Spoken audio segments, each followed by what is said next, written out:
Hello and welcome once again to our program. This is Christian Answers, and I'm Larry Wessels, Director of Christian Answers, and I want to thank you for being with us today for today's broadcast.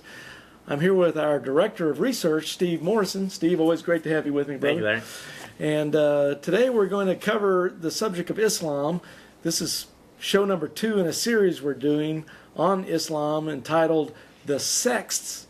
That's S-E-C-T-S, the Sects of Islam. And in this particular show, we're going to cover the Sunni Muslims, one of the groups or these sects or groups of Islam that you as a Christian or whoever else happens to be watching us right now will sooner or later run into. I was tempted to say that bad joke, sooner or later run into, but I resisted that. Okay. So, but anyway. Glad you resisted. Yes. I'd like to mention at this point that we do come from a Christian perspective, and we do love our Muslim friends and neighbors. We are just as eager to reach them with what we believe to be the truth of God as they would be to reach us with what they perceive to be the truth. And in any religious dialogue, the only way to arrive at the truth is to analyze what is considered to be or purported to be truth and see if that is really the case. And so in this series of programs, we're going to analyze the Sunni sect of Islam and see what it has to offer as far as the truth claims that it might purport through the Islamic faith. Well, Steve, as we get into this, I just want to mention for other viewers that we do put through Christian Answers out newsletters. We have tracts such as these that you put together, the Bukhari Hadiths of Islam, parts 1 and 2. We have other free resources that are available for anyone that wants to call or write our program for more information. We've also done other videos on Islam and other subjects for those that are interested.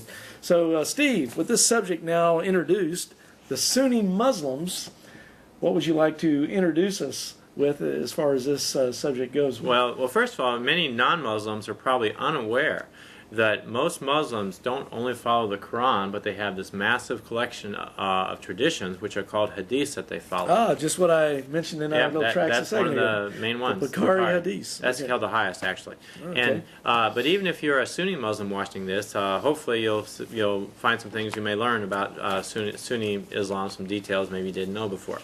To establish the importance of the hadiths in Sunni Islam, let me read from the Sahih Muslim, which is probably the second highest authority among the hadiths. That's behind the Al-Bukhari hadith. Right. Okay. This is on volume 4, page 256. This is actually in a footnote of the translation, not in the hadith itself.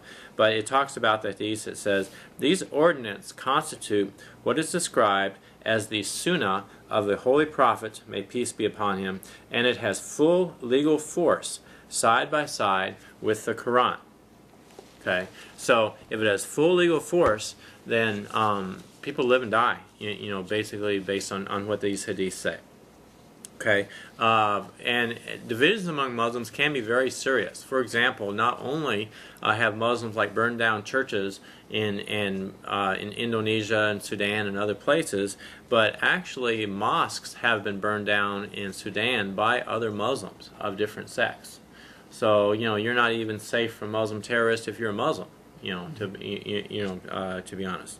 Also, there were many early battles between the different Muslims, such as Muawiyah I and Ali supporters, and then Yazid versus the Shiites, and starting with the Battle of Siffin, which was in July of 657 AD. Okay, so for authorities on the Quran, how do you interpret that? The Sunnis claim that the sources of authority are the Quran, the Hadiths. Then they typically say it's the logic of analogy. So if Hadiths mention one thing, then you can generalize it to things that maybe didn't exist back then. And then finally, the community of Muslims. And we're going to talk about each of the authoritative Hadiths. And they remember though these hadiths, they were collected only and sifted through only about 2 centuries after Muhammad's death. So it was kind of a period of time for things to settle, and they had to try to take out what might have been added spuriously. As we said, the most important collection of hadiths is the Bukhari hadiths, which there's an English translation. This is half English on one side and Arabic on the other side, but all Bukhari, and that's in back right here. In Arabic and in English, and is actually published in Pakistan.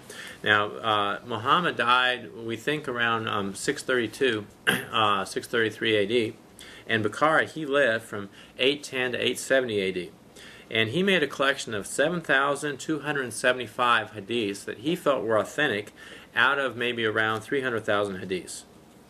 Okay, and it is recognized as next only to the Quran in authority. Okay, Bukhara actually was that was his nickname. He was named after the town of Bukhara in Central Asia. And in the hadiths, what he does is he gives the claimed ultimate source of the hadith, like Abu Huraira, the freed slave said, or Aisha, Muhammad's apostle said, or Abu Bakr said. So you can see what's the source of it. And occasionally, but not too often, he gives maybe multiple hadiths with almost the same wording, just a little different with just different people. Okay, and curious about Bukhari is, in Bukhari hadiths there are a large number of miracles performed by Muhammad. Now that's interesting because the Quran says Muhammad did no other miracles except for the Quran itself. Mm-hmm. So there's something kind of strange there. Some of the miracles are like bringing water out of a rock, causing the moon to be split in two. Many things that were basically fighting and tying up or subduing rather a jinn or genie. I heard something like sometimes the food would cry out with praise to Allah that was on Muhammad's table coming from the Al-Bukhari hadiths. But that's just another kind of a miracle thing that I'd heard. Mm-hmm. But it is interesting that the Quran itself says the only miracle that Muhammad did was the Quran. Right. And so Shiites or non-Sunnis might see something a little fishy here. Yeah, because these things you're describing are supernatural. They would have to be considered a miracle. Yeah, and we don't deny that God can do miracles. We do deny that Muhammad is a prophet of God. But some of these miracles, it's like, well, if no one else saw them, no other culture saw it, like the splitting of the moon. That's kind of, it's like, well, you think somebody might have noticed that. So to me, that almost looks like a contradiction between the hadiths with these miracles and the Quran, which says the only miracle is the Quran. Right.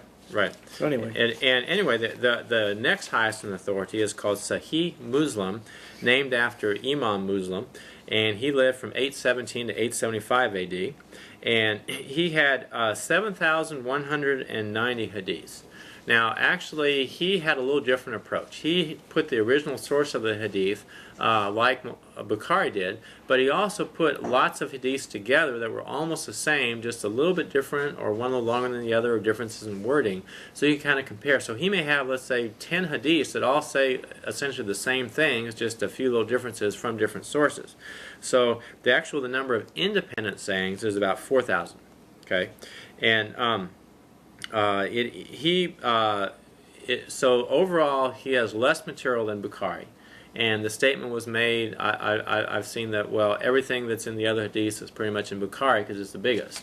Well, that's a lot of stuff is in it, but that's not totally true. For example, Sahih Muslim says there's a surah of the Quran that was lost, and it gives a small excerpt from that, which is kind of interesting. And it also talks about many miracles that Muhammad did. Now, I know in some of the hadiths it mentions how some of the companions of Muhammad were alarmed that, for instance, Muhammad had a law about adultery, and yet it wasn't put in the Quran, but it was mentioned as an important rule by Muhammad in the hadiths. Mm-hmm. So it was almost looked upon by some of these companions of Muhammad that, well, man, this was kind of an important law from Allah about adultery, but yet it didn't make it into the Quran, but it's in the Hadith. So that's kind of interesting. Yeah. It kind of ties into what you were just reading. Okay. The one that's usually acknowledged as maybe the third most important is by Abu Dawud al-Sijistani, and he lived from 817 to either 888 or 889 AD. And he has about 4,800 hadiths out of what he said were about 500,000. Now, he had a little different principle. He had the principle that the transmitters are considered trustworthy provided there is no formal proof to discredit them. So if there's somebody who is a transmitter and they have a name and you have no idea who they are, you have no proof against them, well, then it's considered trustworthy. Okay, so maybe it's not held in quite as high authority as Bukhari and Sahih Muslim. Okay, the fourth one is Abu Isa Muhammad ibn Isa, Isa by the way Arabic for Jesus, bin Sarra at Tirmidhi. And Tirmidhi is also named after the village of Tirmidh.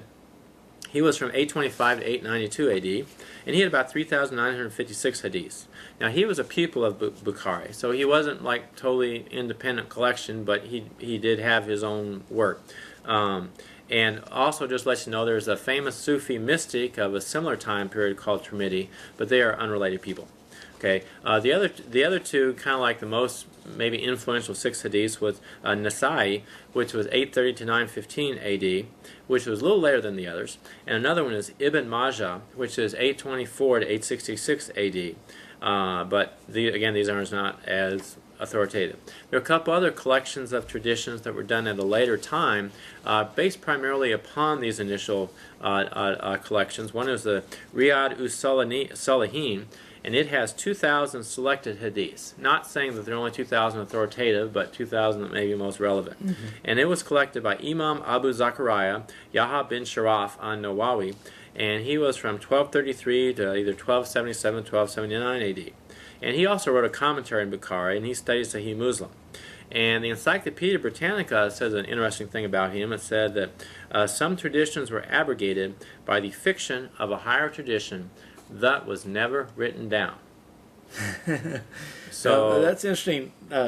Some traditions were abrogated by the fiction of a higher tradition that was never written down. So in other words, if you have tradition A in the Hadith and you have tradition B, you say that tradition B supersedes tradition A. The trouble is there's no written record of this tradition. It's just like a verbal tradition. Is that what you're saying? Alleged verbal tradition, yes. Maybe a legend that's just been passed down somewhere. Right, or made up, yeah. And it suddenly knocks out or abrogates. That's what basically abrogation means. Something abrogated is taken away or taken out. Mm-hmm. Right. So something not written down could actually supersede something that is written down based on what you're just saying here. Right. And if you look at the chart we have up, the Fiqh Sunnah is a more modern one that's being done. It's kind of more systemized, and it will be 12 volumes when it's done, but currently I think there are only 5 done, or I only have 5 volumes. But if you look at these, what I did is that the leftmost number is the number of pages in each hadith that discuss each of these 16 topics. And the rightmost number is the number of hadiths. Now, some of these hadiths are short and long, so there's not necessarily a correlation between the two. But just looking on the bottom, if you take these 16 topics, then you have, in Bukhari and Sahih Muslim, you've basically covered about 80 to 85% of everything that they're talking about. Well, just with these 16 topics. Just those 16 topics. So you've got, in these topics, most of everything that's really important. Right. According to the hadiths. Yeah. This is what's really important, right, according to the hadiths. Now, if you're wondering what I left out, some of the minor things are like sealing yourself in the mosque and Sahih Muslim, or like there's a fair amount in government that I didn't put in here, but just the things I have here is 80 to 85%. So this is what Muslims really should be concerned with. You would kind of tend to imply that, at least that they're concerned. And so if you look, for example, they have just general teaching on the Quran, and that's a pretty big category, third from the bottom, because it has stuff from like end times to law and creation to the Quran itself to how to teach the Quran to doctrine. So that's a pretty big category, as you'd expect. But then, about roughly 6% of everything in there is about business and money. Okay, about almost 5% is on marriage and divorce. Now, we can agree those are fairly important topics, and they talk about that. Prayer and prayer mechanics is more about how to pray, when you're forbidden to pray, 11%. Now, war and jihad, which people would like to say, well, jihad is not jihad of the sword, and there's no fighting in Islam, I guess. Well, 11% of all hadiths talk about jihad. Jihad, war, and you've got the word here, booty. Yeah, collecting booty, the spoils of war, and they differentiate between what you've captured after battle, or when you've been approaching a non-Muslim town and the people all fled, than what you just collected that was abandoned. So would it cover something like, when we're talking about war and jihad, would these hadiths cover something like, with the aspect of, okay, see, I have a town out here, I'm going to attack it, I captured a town, let's say I capture several men and children and a bunch of women, does that, yeah, with the booty aspect, can I take the women as slaves, can I kill the men, can I take the children into bondage? How does that work? It tells you all that stuff. It says you can take the women, you can have sex with the women captives, even though you're not married with them. What if the captive woman, after a jihad, and you capture let's say you capture her and her husband, but you really would like to have that woman. Okay, well... Can you still do anything even though she's married? All right, what I've read is that, let's say the husband has fled, but is still alive. Then they said that there was no divorce, but they said you can still have sex with her or even marry her because the marriage was abrogated by your capturing her. Okay, so in the hadith then, if I capture a woman who's married to someone else, I can still take her for my own self, right? Because by virtue of what the hadith say, her marriage to whoever else she's married to is abrogated, right? And now she's mine, right? Okay. Now Muslims today, by the way, they talk about jihad as there's an internal jihad, like the internal struggle for righteousness, or they talk about jihad of the pen, about spreading Islam, versus jihad of the sword. But if you look in the hadiths, the only jihad they're talking about is the jihad of the sword, or the jihad of taxation, taxing the non-Muslims, or of how to control or persecute or evict non-Muslims. So it's not talking in these hadiths here, these authentic hadiths, about I'm going to morally persuade people with my articulate, eloquent speaking to get them to... The only thing it says about that is that if there's let's say there's a non-Muslim town somewhere, it would talk about first giving them the opportunity, talking to them to accept Islam, and then if they don't accept, then you have the right to do a preemptive, not preemptive, but an offensive attack on them, even an unsuspecting attack on them. Sneak up on them unawares, perhaps. Right, at dawn while they're herding cattle and whatever. And destroy them with the sword. Well, capture them and then give them an opportunity. Slay them. Yeah. And fight against them, and of course, kill them in battle, and then of course, if they convert to Islam, then they're treated generously.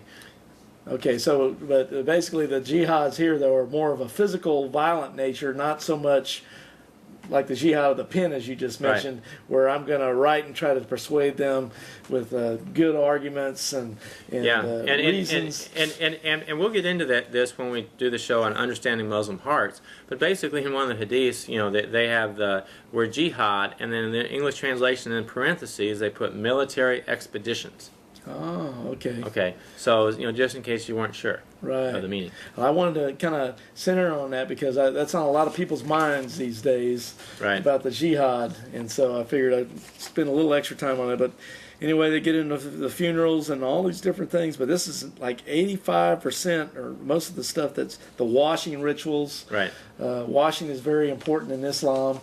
Well, we can get into that later. But what's just an interesting thing is that notice that they have almost twice as much on war and jihad as they do on marriage, and they have almost twice as much as they do on war as they do on business. And they have more. And you think of the 5 main pillars of Orthodox Islam. Jihad is like a 6th pillar according to the Kharijites, but it's only 5 for most Muslims. They only have about 2% on taxes and alms and 5% on pilgrimages, but they have 11% on war and jihad and booty.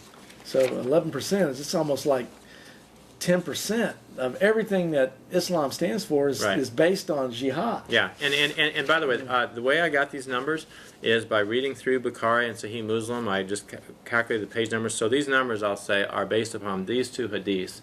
Fiqh Sunnah and Tirmidhi and Dawood are not.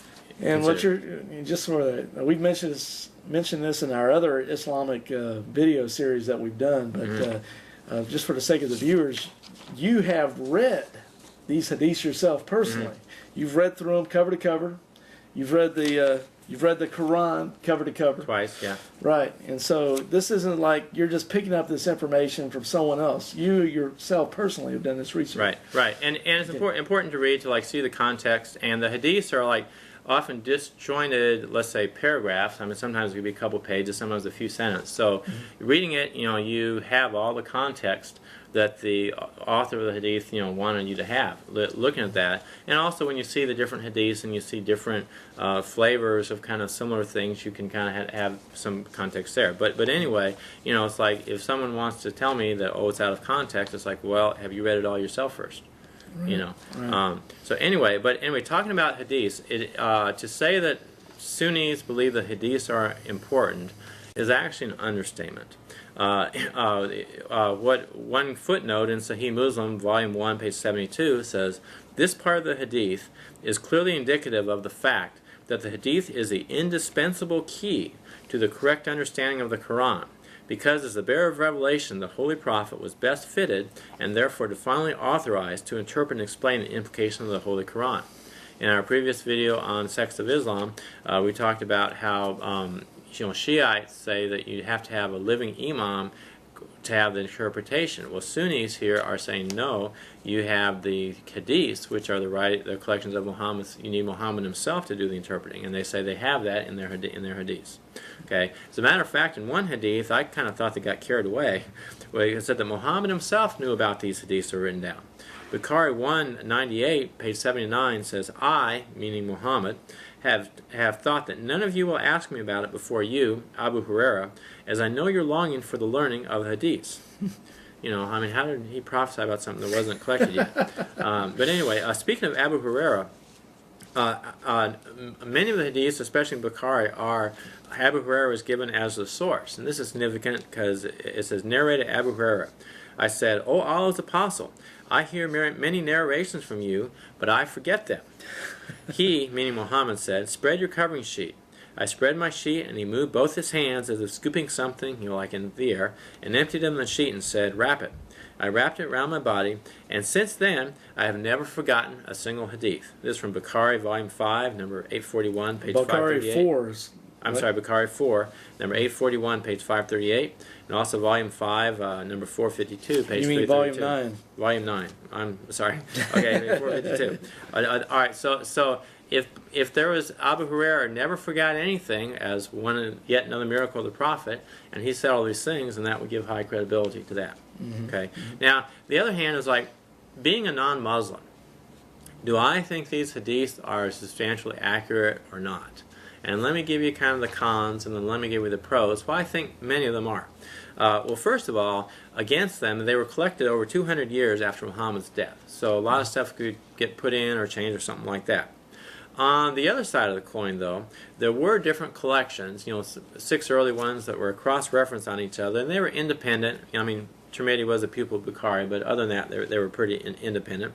But in addition to that, there are 4 early biographers of Muhammad, and they wrote biographies of his life earlier than the collections of hadiths. And one was al-Waqidi, or Wahidi, who died 823 A.D., Ibn Sa'd, who died 845 A.D., Ibn Ishaq, and Ibn Jar al-Tabari, who died in 923 A.D. He was a little after some of the hadiths. Okay, so these kind of serve as a cross-check on the hadiths too. So with that, Sunni Muslims also admit, and looking in the footnotes, that some of these hadiths may have been in error, some numbers might be wrong. So they agree that there were small, insignificant errors in the hadiths. And so, accepting that, I could say that it seems like with all the cross references, many of the hadiths might be fairly accurate. And the issue is not where things, made up wholesale by these collectors, Bukhari and Sahih and Muslim and people like that, but could things have slipped in? And there's no way to really, check that. They certainly could have. Okay. Now, the Sunnis themselves have different sects and different schools. One of the earliest ones were that. One thing I'd like to mention before you go to that is you mentioned before about abrogated hadiths. So how does that play into all of this? All right. Well, there are certain hadiths, like for example, there's hadiths that permit temporary marriage. Just you can marry a woman for a week or a day or whatever. But then there are other hadiths that indicate that was abrogated. Okay. So how do you know which hadiths are? I guess that's where Al-Bukhari comes in and these other guys. They had to make a decision what's abrogated and what's not. In a few cases, they put the hadith, and then there was a note saying it was abrogated. Okay. But in some cases, there's nothing that says it's abrogated, and conservative Muslims say, well, it's not abrogated. Okay, but other people might say it is. If they read them, yeah. Okay. They may never have read them, actually. Okay. I mean, I've met a number of Muslims that is like, well, they, don't necessarily know too much about them themselves. That's okay. But Okay. all right. So anyway, there were some early Sunni schools, like the Mu'tazilites, were founded by Wasil bin Ata, and they were a very early school. You might think of them as almost like rationalists. They said that reason was the most important, and they reacted against this tendency to say that these attributes of God, the 99 names of God, they're not independent entities. They aren't parts of God. God doesn't have 99 parts. They're just descriptions. That's what they said. And anything that made Allah appear to have, hands or anything else, they said they had nothing to do with saying Allah had like a physical image or body, or was anything really like a man. Kind of like very distinct and almost mysterious. Mm-hmm. The Mu'tazilites, unlike most Sunnis, they said the Quran was created, and they emphasized human responsibility as opposed to like a kind of a predestined, impersonal, fatalism. They were also somewhat skeptical of hadiths, but remember, this is before they had the collections, and Sunni Muslims today would say, well, they had good right to be back then. All right, but about 849 AD, they kind of ran out of favor.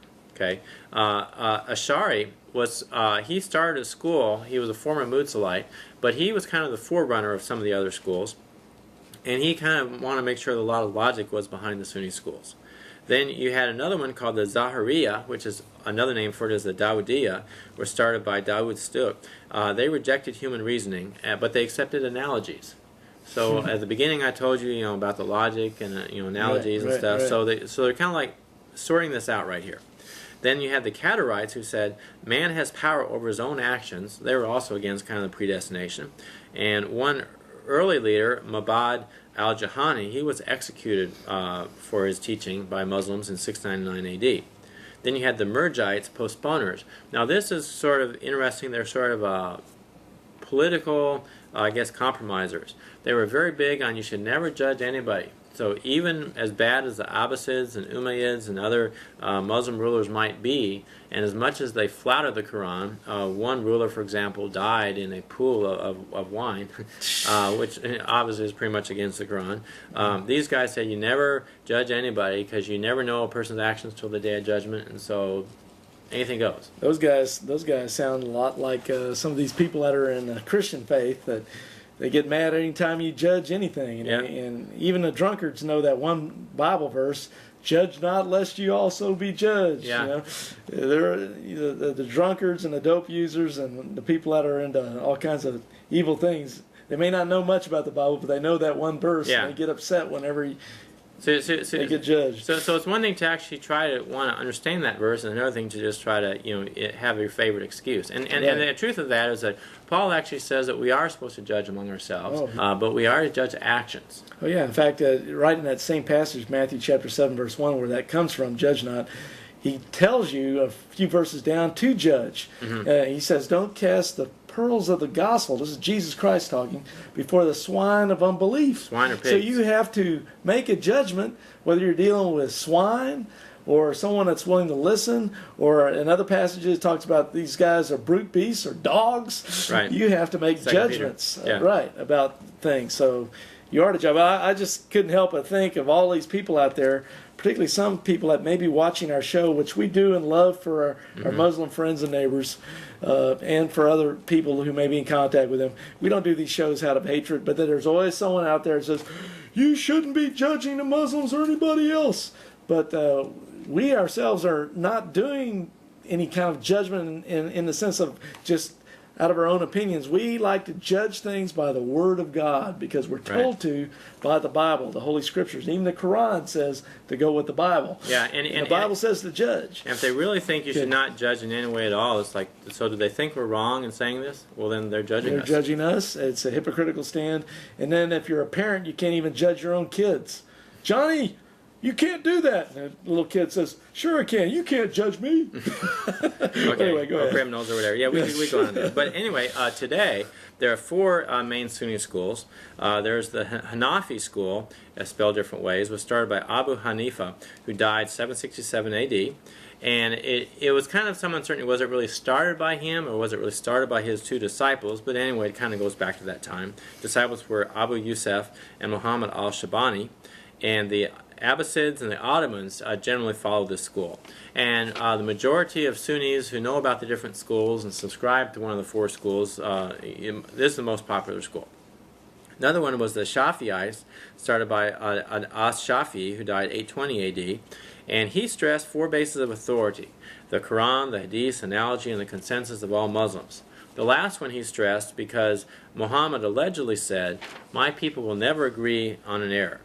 So if all Muslims agree something is right or wrong or black or white, then it must be that way. Yeah, if everybody says it's true, it must be true. Yeah. That's basically what he's saying. Now these four ways of finding out something were originally distinctive of the Shafi'ite school, but actually they've come to be accepted by all these schools. Okay. Now the Hanbalites are the smallest school, started by Ahmad bin Hanbal, who died in 885 A.D., and they are usually the most liberal ones.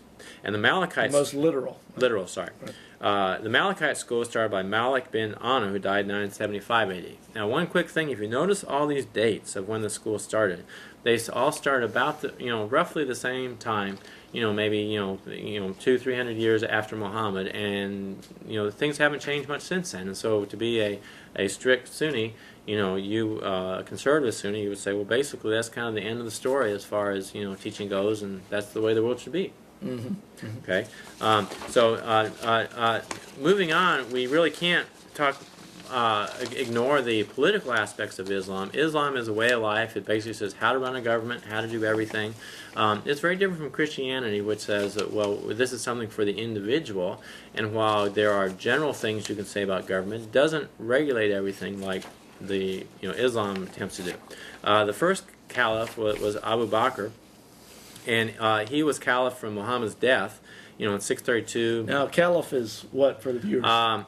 He is a combination of like a pope in Catholicism and a military ruler. So he kind of controls everything, the religious aspects and the governmental, physical aspects of the populations that he's leader of. Right, and he says who lives and who dies. If someone's treason against the caliph, then they can be executed for that reason alone. So in a way, Muhammad was sort of like that. Yeah, and now it's kind of interesting. Muhammad himself, he was given a poison, a mutton sheep about a year before he died. Now he died, he recovered from that, but did that contribute to his natural death or not? We don't know. Abu Bakr died a peaceful death also. He's about the only caliph we're going to discuss who did die a peaceful death. Yeah. All right, from 632 to 634 AD, when he died peacefully, he spent most of his time punishing defectors. After Muhammad died, a lot of people said, we don't want to be Muslims anymore, and Muhammad can't lead the army, so we're not going to be. And so they wanted to go back to their cultural religions and things that they had before Muhammad came. Right. And modern Muslims today say, well, Muslim is a religion of freedom of conscience. Well, Abu Bakr apparently never got the message. And maybe modern Muslims know more about Islam than Abu Bakr, or maybe not. Now, where are you getting your information on this? Are you making this up, or did you find this in the Not making anything up. This is a combination of the Hadiths. There's also a lot of good material in this huge set of encyclopedias called the Encyclopedia of Islam. It's sort of like maybe almost the same size as Encyclopedia Britannica. Maybe not quite as big, but and also it's all documented right there. Right. So he's actually persecuting anybody that tries to leave Islam at that time. Right. This Abu Bakr. Yeah. Okay. All right. Now after him was another companion of the Prophet, Umar bin Khattab, and he was born 581 A.D. and he was assassinated by a Persian slave with a poisoned dagger. Now, he was assassinated in 644 A.D., and they conquered Persia in 637 A.D., so it's like, we don't know what happened there. But anyway, he conquered Syria, and he was kind of involved in the first and second phases of the Muslim expansion. Okay. All right, Uthman bin Affan was caliph after Umar's assassination until his own assassination in 656 AD, and a rebel Muslim force attacked Medina, and he was assassinated, by a Muslim at that time. Okay, now there was revolt against him in 655 AD in Kufa, and Kufa would be a source of trouble for the caliphs from that time on. Now, Uthman, also pronounced Uthman or Usman, was known for standardizing the Quran. He ordered all copies of the Quran to be turned into him, and he would burn them, and he would reissue new copies. And a few copies didn't get turned in and survived, and that's how we know the changes and that were done. In fact, we've done a previous video on this, and Right. there's even on record in, I think, the museum in Egypt, in Cairo. Al-Azhar Museum, yes. Yeah, where Or they show some university. of these other copies that Uthman wasn't able to get his hands on to burn them. Right. So there were other Qurans out there, but Uthman didn't want that because they contradicted his version of the Right. Quran. Like the first surah is missing. Right. Or So- added, however what you want to say. So basically, he's trying to come up with one Quran because there's all these different Qurans and they're saying different things and contradictory things, and of course that kind of hurts your religious zeal when you don't have a uniform, standardized version. So Uthman tried Yeah, to correct that. if it's the words and everything that's important rather than the meaning. The other thing is, prior to him, Umar, when Egypt was conquered, there was this huge library of hundreds of thousands of copies of priceless ancient books and Bibles and everything else in Alexandria, Egypt. And the Muslims burned the whole thing, and supposedly it took them months and months to burn all those books. And the reason they burned them is they said, well, if what is in there contradicts the Quran, then it's false and burn it. And if what is in there is also in the Quran, then we don't need it. So they burned everything. So the old let's get rid of the evidence, Right, right. one way or the other. And it's like, so when Muslims come back and say, well, if you don't you have more early Bible manuscripts? Well, we probably would have had more if Umar hadn't burned them. That's right. That's Okay. right. Well, and anyway, moving on, after Uthman was assassinated, Ali bin Abu Talib, who, as we said before, Shiites thought ought to have been the caliph in the first place, he became caliph in 656 AD, and he was assassinated by Muslims again in 661 AD. Okay, when he became caliph, initially there was a revolt at the Battle of the Camel, where he killed two generals, and he captured Aisha, who was with the rebels. Now, Aisha was maybe one of the most beloved wife of Muhammad, or maybe the second most beloved wife. We can argue about that. And But so Muhammad's wife Aisha was with Against- these rebels against the Right. caliph. Right. He didn't kill her, but he captured her. So it was so much for, and Kufa was Ali's capital.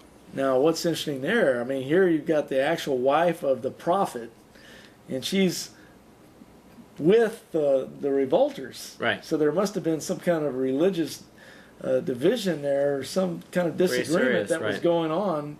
If they're actually in a battle, in a war, and there had to be a disagreement. Right. And Ali, by the way, was the son-in-law of the Prophet through Fatima, who was the daughter of Muhammad's first wife, who died before she was there. Well, as we're going through these caliphs, it looks like they're all ending up in bloody deaths, except for the first one. Yeah. It's like caliph isn't something you really want to be, I suppose. now the next one was one of the rebels who was successful. All right, Muawiyah, Muawiyah the first, actually, he was Uthman's cousin, and after Ali became caliph, he criticized Ali to say he didn't do enough to capture Uthman's murderers, and so he had Uthman's bloody shirt as almost like a flag, and he led a revolt against Ali. And Ali sent his army to crush him, and they had a big battle at Siffin, which is near the Euphrates River. Now, Kufa is actually in Iraq, and the others were in like Damascus, Syria. And at Euphrates River, Ali's forces were winning. And then Muawiyah's fighters, they put pages of the Quran on the end of their spears. And they said that are you going to fight and attack this holy book? And so Ali's fighters, who were sincere, all stopped. And they said, we got to do something here, so why don't we have an arbitration? And so Ali had one person representing him as a judge, and Muawiyah had one as a judge, and they decided to figure out, well, who's going to be the rightful caliph? And the arbitrator for Amir, for Muawiyah, he persuaded the other arbitrator that in the interest of peace, neither one should be caliph. So they deposed both of them as caliph. Then after they're both deposed, then Amir went and he made Muawiyah caliph again. So Ali basically, who was winning the battle, got conned out of being caliph. Okay, and anyway, so soon after that, Ali was stabbed with a poison weapon on January 24th, 661 AD, which is a very important holiday, kind of a holiday in a sad way, for Shiites, and Sunnis even recognize that something very wrong happened here.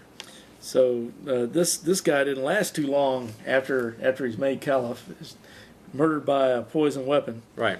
And anyway, after Fatima died, his wife, Muhammad's daughter, Ali had 8 wives and 33 children. And this is important because these people would be possible potential heirs, in the Shiite world of Ali. Right. Okay. Then after Muawiyah won was Yazid I, who was generally acknowledged to be corrupt. And then a guy named Abdullah claimed to be caliph in 683 AD. But then Abd al-Malik, the real caliph, put down Abdullah's revolt, and the way he did it was that he sacked Mecca. So he captured and killed many people in Mecca. A fire broke out in the Kaaba, and even the sacred meteorite was cracked. And another thing is made Arabic the official language. So things got pretty bloody. Even if you're in Mecca and a Muslim, you weren't safe. It just seems just one battle and fight over control after another. Political assassinations, it's a real mess. Right. And so anyway, after this, these were called the Umayyads, and eventually the Abbasids took over about 747 to 750 AD under Abu al-Abbas. That's why they're called the Abbasids. Mm-hmm. And anyway, he was nicknamed Al-Safa. Al-Safa means the blood spiller. Okay, peaceful name. Doesn't sound like it's getting any better. No. As we go through this history. In fact, every single Umayyad descendant was beheaded, except for one who escaped named Abd al-Rahman, who escaped to Spain, Moorish Spain there.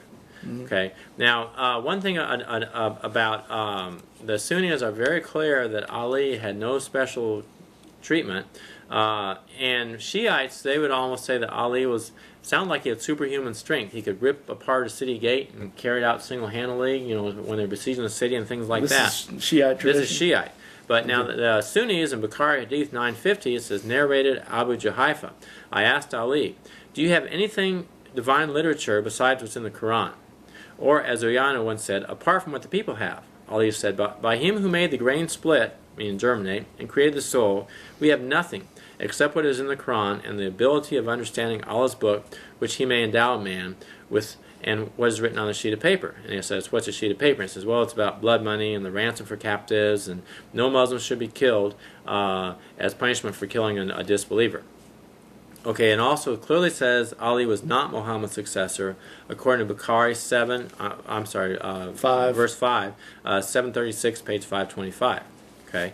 Now, so you can see there's the Sunnis have from their next highest source that Ali of the Shiites was not the right Ali, almost. All right. So anyway, not all Sunnis practice all the hadiths because the hadiths actually are pretty strict. For example, it's very clear that veils are required for all Muslim women. Okay. In fact, there is an example, which we may get into in Islam and Women, to where there was a woman who ran out of her house like right away without her veil on because there was actually a snake in the house. And right at that time, her husband was coming home, I think, from battle, and he had a spear, and he saw her outside the house, and so his thing was, well, she's out, doesn't have a veil, he's just gonna spear her to death. Mm-hmm. And she said, wait, before you do that, go inside and see why he came out. And then he saw the snake, and then he understood. Mm-hmm. Okay, but that shows clearly, that's only one example that shows that veils were mandatory. Mm-hmm. And there was a case to where one of Muhammad's wives was on a camel with someone in her immediate family, which it's okay to not wear veil, and so she took off the veil part, and she was kicked and said, why are you doing that? And says, well, there's no one around. And says, well, there could be someone around, so keep it on. Mm-hmm. So, but the veils were required for all women. No, not quite. All free women. Free women. Yeah, this is all according to the hadiths. Yes, when they captured Khaybar, Muhammad was obviously interested in Safiya, and the Muslims asked, well, is she going to be his wife or not, just like a slave?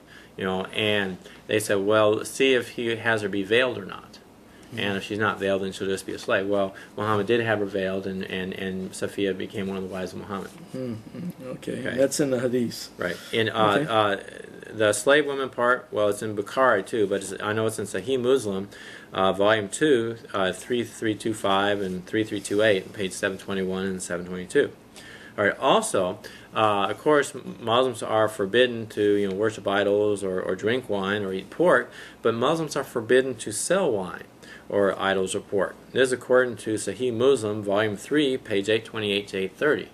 And so Sunni Muslims, if they work in a convenience store and they're selling alcohol, and I know there are probably pornographic magazines there. I can think of a lot of convenience stores I've been in, 7-Elevens and Wahhabags and these other little convenience stores that were employed by Muslims. Muslims were working there. And I mean, they always have sausage or pork or stuff there too. And they're violating the hadiths when they're working in these places selling this stuff. Yeah, and I mean, everyone has the right to make a living, and we actually have no objection to Muslims working there or working anywhere else. I mean, I've worked personally with a number of Muslims, and that's fine. But just kind of notice that they can't claim they're really following the hadiths if they work in a place like that. Right. Because they're violating the Islamic tradition. Right.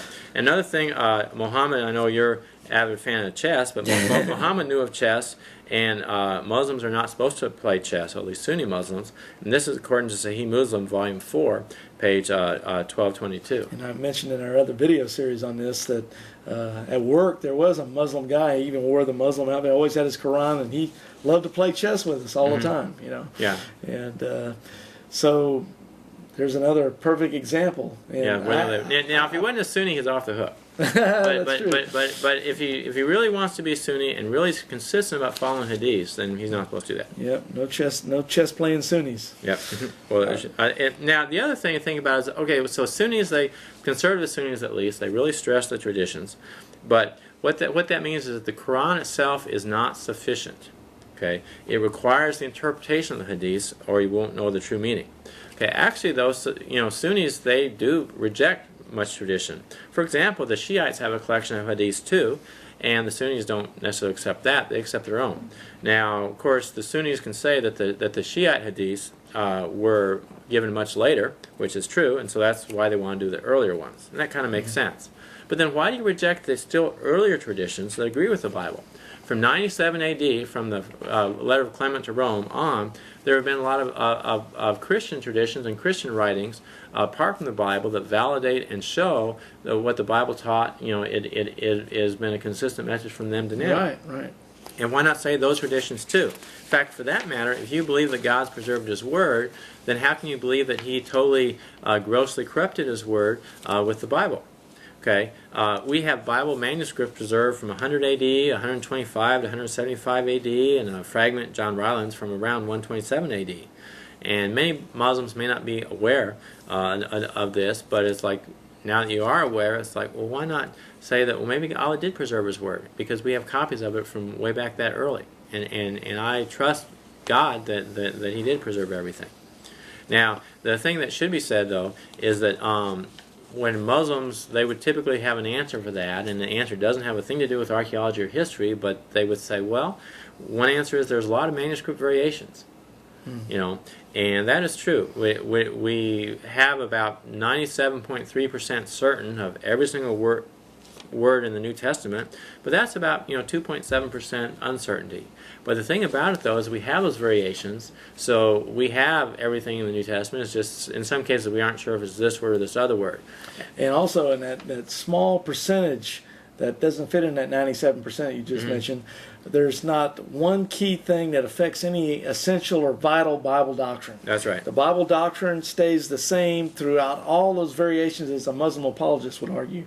So they can't get out of the fact that all these Bible texts say that Jesus is God. They say that Jesus died on the cross. They say that He made a blood sacrifice for our sins. And all these other doctrines, these are not changed.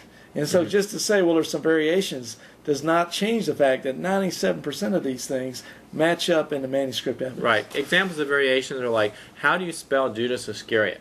Well, there are many variations. Right. At the end of Philippians and Revelation, should you have the word amen or not? All right. Now, so most of these variations are phrasing, spelling, things like that. The two most significant variations, I should be honest and tell you, are the ending of the Gospel of Mark and what's called the pericope of the adulteress in the Gospel of John 7, I think 56 to 8:11. All right. So let's compare this with Islam. Well, Islam, the Quran has a lost surah according to Sahih Muslim, Volume 2, number 2286, which is page 500 and 501.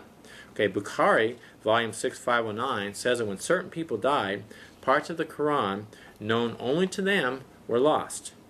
Okay, and there are other Bukhari hadiths you can see on the screen that talk about missing parts of the Quran or abrogated parts of the Quran too. Okay, also there are various versions of the Quran. We already talked about Uthman. And some of the variations, for example, is that you have a couple of surahs that were not in some Quran manuscripts that are there today. The first one, and I believe it's the last surah. Okay, and so with that, yes, there are small differences in the Bible as well as the Quran. The problem with many Muslims believe the Quran has to be word for word identical. Has word for word the same. Maybe not all Muslims, but many. They have a real problem with that. Okay, if Christians were to say, the Bible has to be word for word identical, they'd have a problem too, but we don't. Most Christians say that it's the meaning that counts. Right. Okay, so we don't subscribe to what's called mechanical dictation theory. Exactly. And we believe that the inerrant Word of God has been preserved infallibly, which means without significant error, but some minor transmission errors did creep in, but it doesn't affect the truth. Now, what you just said there is also significant because in our other video series that we've done on Muslim apologists, we even point out and play a clip of a Muslim apologist using that very argument that the Bible has, and he says the Bible contradicts itself. It's not word for word, and therefore you can't trust it and all this kind of stuff. But then we even show from the Quranic text that it lists different surahs in the Quran that are saying the same thing but in a slightly different way. Which falls in line more with the way the Bible presents a lot of information. And yet the Muslims ignore their own Quran. Kind of like different gospel accounts. Exactly. And the different Exactly. things And the Quran does the same thing. But they assume that the Westerner wouldn't know about that anyway, so they can go ahead and make their argument and hope that, slide the rest under the rug. Yeah. Anyway, go ahead, brother. Well, so the bottom line is, if the textual manuscript issues are less significant in the Bible than the Quran, because we don't have, lost surahs or anything else, we have this wealth of evidence, we haven't burned it all, and you want to follow traditions, then if you're going to follow tradition, follow the early and most reliable traditions. Follow and trust God that He can preserve His Word, as He promised to do in the Bible. And as the Quran, which I believe is not from God, it even says that God could preserve His Word. And so if God can preserve His Word, then believe it. Right. So what we have here is we've gone through this particular show. We've looked at all these caliphs. We've seen the kind of the violent nature of Islam. We already talked about the jihads, the percentage of the hadiths, which really cover the jihad, the war, the collecting of the booty, and then the other things they consider like funerals and ritual washings and things of that nature, which seem to be so important in the Islamic life. But as we got about 4 minutes left in this program, talk a little bit more about differences in what the Quran would say on any subject you'd like, really, and what the Bible would say. Let's take war, for instance. A lot of people are interested in this Islamic concept of jihad.